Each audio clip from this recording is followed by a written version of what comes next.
This is the Wednesday evening KRQE.com webcast. Mark Ronchetti starts with weather. There are some changes on the way. Tomorrow we will still be warm across the area, but it will also be breezy and clouds will increase as the next storm system approaches. That storm closes in on Friday and begins to develop some scattered showers out in the western portion of the state. Going into Saturday, snow will push over into the northern mountains, but that's going to be above about 8,000 feet. The rest of us could just get some scattered rain out of this storm, and there is the possibility of a second system behind this one. It looks colder, but probably going to focus on the northern portion of the state.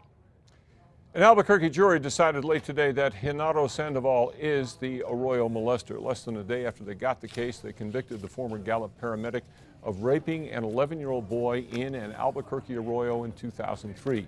He was linked to the attack 4 years after it happened through a DNA sample found on the victim's clothing.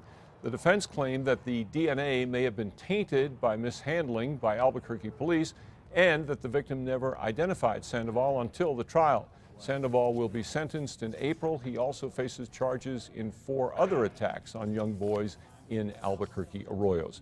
Speculation that Governor Susana Martinez is willing to compromise on driver's licenses for illegal immigrants may be a bit premature.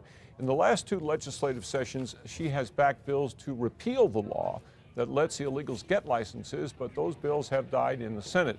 Now, she's been publicly pushing for repeal again this year, and while she didn't back off on that today, she also said, "That doesn't mean that I won't get various versions of this law from various different legislators that will actually pass both sides of the House and the Senate."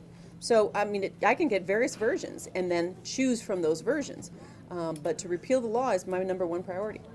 If New Mexico does not tighten license requirements to meet federal standards, eventually our licenses could be invalid for boarding airplanes or for entering federal buildings. Join us for all the latest news tonight on KRQE News 13 at 10.